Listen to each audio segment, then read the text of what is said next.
నమస్తే, welcome to Andhraprabha. BJP ఆఫీస్లో ఉన్నాం, మాట్లాడదాం. మనతో పాటు సార్ చెప్పండి, అసలు ఎమ్మెల్సీలో బీసీలకు ఎందుకు ఇవ్వలేదు అనేది పెద్ద ఎత్తున చర్చనీయాంశం. కాంగ్రెస్ వాళ్ళు అంటా ఉన్నారు, ఏం చెప్తారు? కాంగ్రెస్ వాళ్ళు నిలబెట్టలేదు, దాని గురించి మాట్లాడేకి అథారిటీ లేదు వాళ్ళకు. అథారిటీ లేని వాళ్ళతో ఏం మాట్లాడుతాం? ఆల్రెడీ ఉన్నప్పుడు ఒక గవర్నమెంట్ ఫామ్ అయిన తర్వాత వాళ్ళకి చిత్తశుద్ధి ఉంటే నిలబెట్టాలి.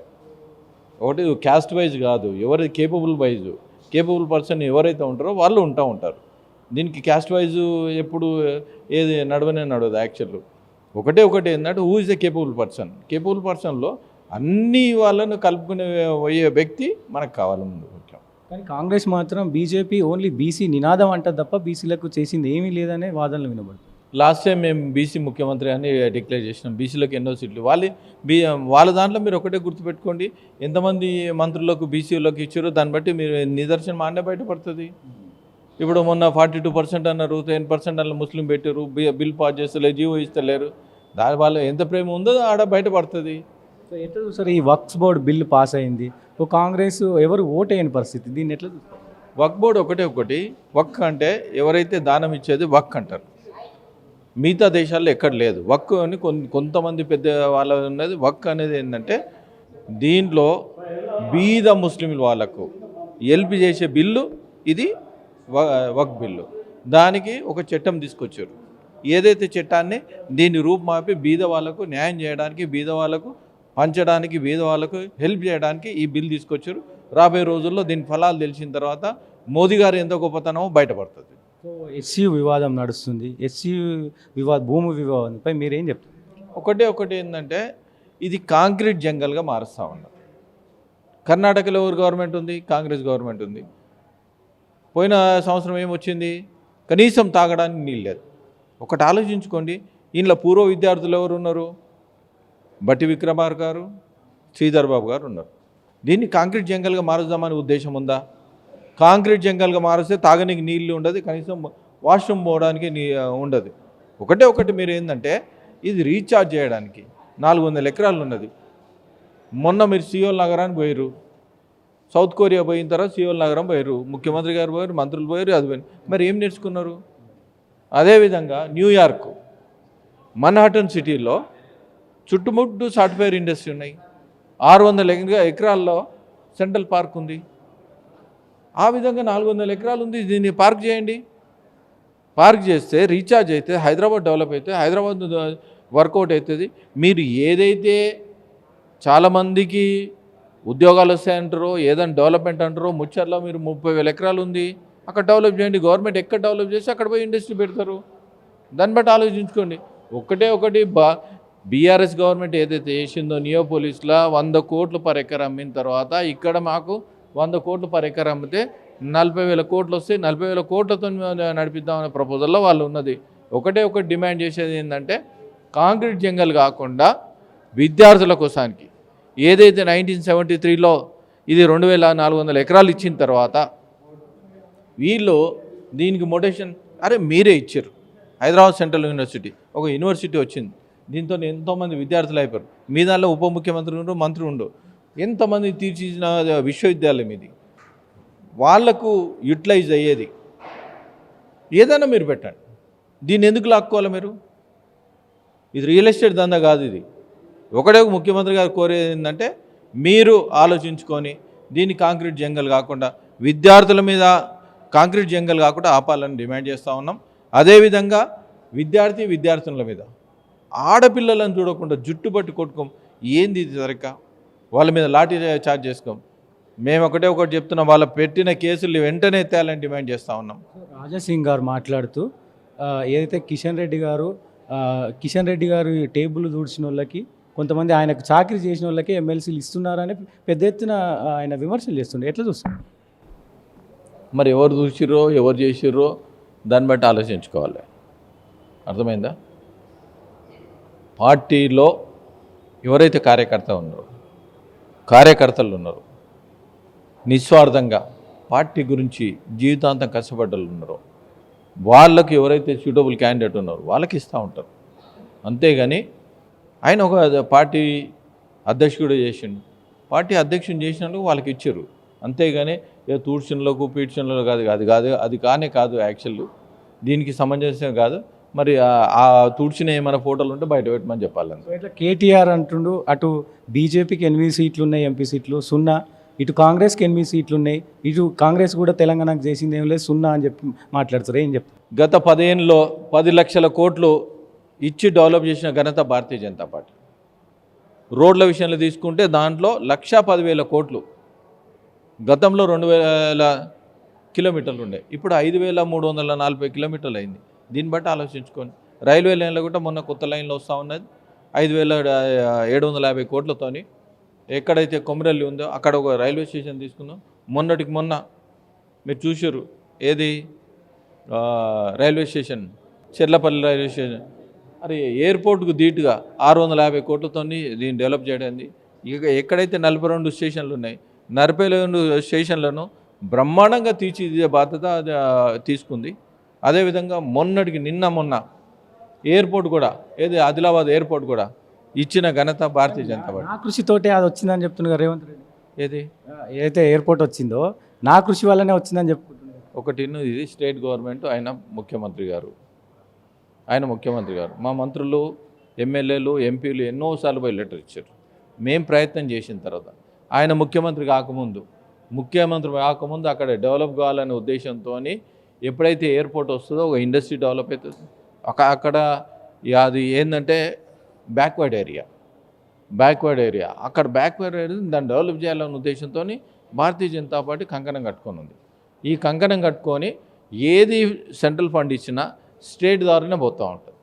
దాన్ని చెప్పుకుని తప్పేం లేదు. వాళ్ళు స్టేట్ రూపాయి ఇస్తే ₹1 కూడా మళ్ళీ కేంద్రం ఇవ్వట్లేదనే విమర్శలు కూడా ఉన్నాయి కదా సార్. మీరు ఒకటే గుర్తుపెట్టుకోండి, హైదరాబాద్ ఉంది, హైదరాబాద్లో 70,000 కోట్లు వస్తూ ఉన్నది, చుట్టుపక్కల ఉన్నది అన్నీ మన రాష్ట్రమే.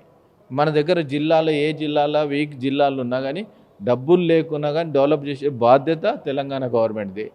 అదేవిధంగా కేంద్ర ప్రభుత్వం కూడా, అన్ని రాష్ట్రాలు కేంద్ర ప్రభుత్వమే.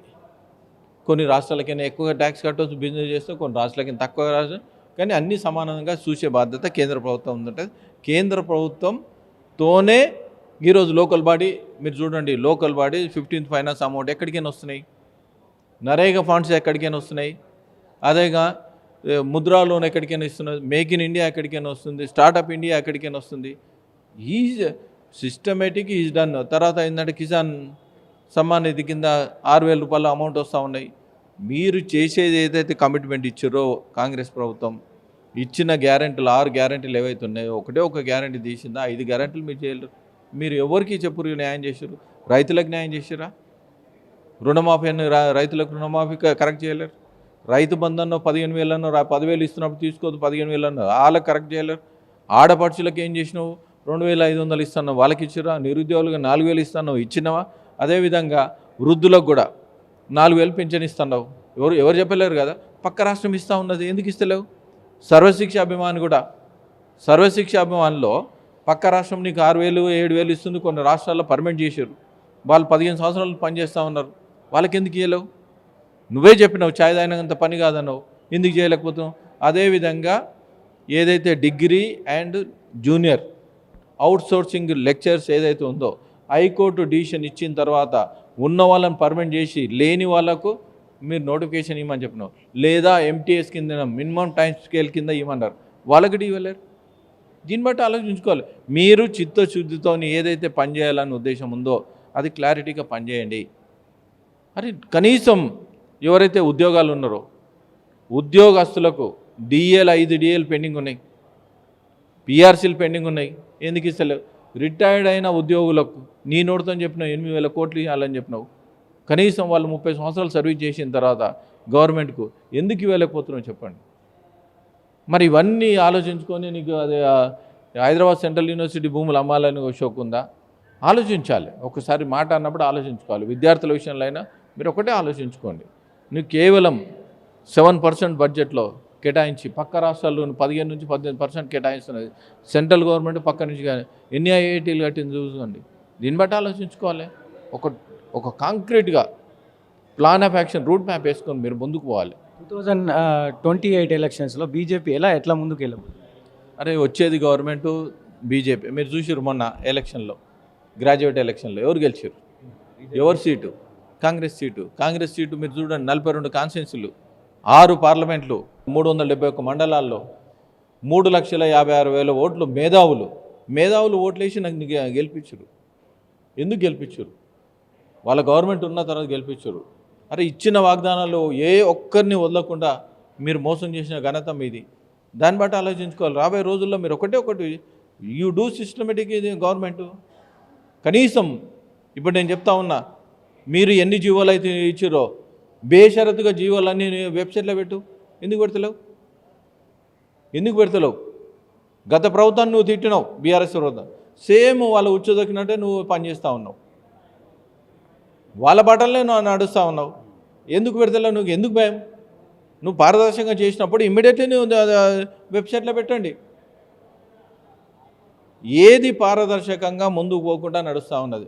ఒకటి వీళ్ళ దాంట్లో ఏముందంటే, గతి లేని సంసారం ఎవరైనా చేయొచ్చు కానీ శృతి లేని సంసారం చేయొద్దు.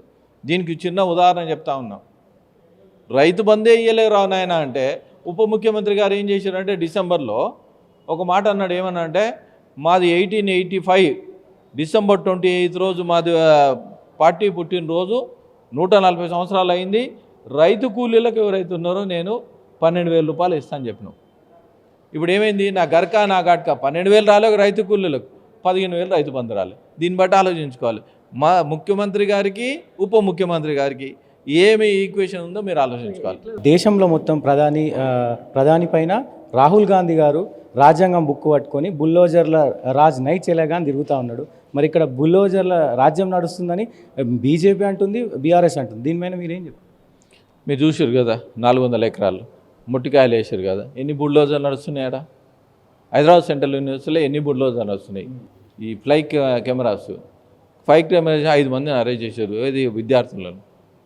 వాళ్ళు ఏం తప్పు చేశారు? నీ బుల్డోజర్లు ఎందుకు పెట్టినావు? ఏ బేస్లో పెట్టినావు? బుల్డోజర్ ఓడి నడుస్తుంది, మీది నడుస్తుంది. అది ఏంటంటే దొంగ భుజాలు దరుచుకున్నట్టు నువ్వు దొంగతనం చేసి వేరే వాళ్ళు అన్నట్టు నువ్వు బుల్డోజర్లు పెట్టి వేరే వాళ్ళు బుల్డోజర్లు అంటే ఏ విధంగా నడుస్తుంది చెప్పండి? అది మీరు చేసే మిస్టేక్ను వేరే వాళ్ళ మీద రుద్దొద్దు. You are doing the mistake. మీరు బుల్డోజర్ పెట్టారు, అథెంటికేషన్ పేపర్లు ఉన్నాయి, అన్నీ ఉన్నాయి, అక్కడ జింకలు ఉన్నాయి, నెమిలీలు ఉన్నాయి, అన్నీ ఉన్నాయి. రాహుల్ గాంధీ సిస్టమ్ని రేవంత్ రెడ్డి పాటిస్తలేడని అనుకోవచ్చు. వాళ్ళ సిస్టాన్ని ఎవరైనా పాటించుకొని ఢిల్లీకి పాటించుకొని మాకు సంబంధం లేదు. మేము నువ్వు అడిగేదానికి ఆలోచించుకొని మాట్లాడాలి. ఒక ముఖ్యమంత్రి గారు ఉన్నప్పుడు ఆలోచించి మాట్లాడాలి. బుల్డోజర్ ఎవరు పెట్టారు? గవర్నమెంట్ ఎవరిది ఉంది? తెలంగాణలో వాళ్ళది ఉంది. వాళ్ళు బుల్డోజర్లు పెడతా ఉన్నారు. అంతకుముందు హైడ్రా అని పెట్టి బుల్డోజర్లు పెట్టిరా. ఇప్పుడు హైదరాబాద్ సెంట్రల్ యూనివర్సిటీ బుల్డోజర్లు పెట్టిరా. ఇంకా లేక్ దగ్గర బుల్డోజర్ పెడుతురా. బుల్డోజర్ పెట్టేటప్పుడు ఒక ఆలోచించుకొని ఒక క్రమశిక్షణగా ఒక అథెంటిక్గా ముందుకు పోయి దాన్ని ఆలోచించుకొని వర్కౌట్ చేస్తే మీది నడిపేది ఒక గవర్నమెంట్గా నడపాలి. జీవోలు కూడా వెబ్సైట్లో పెట్టాలని డిమాండ్ చేస్తూ ఉన్నాం.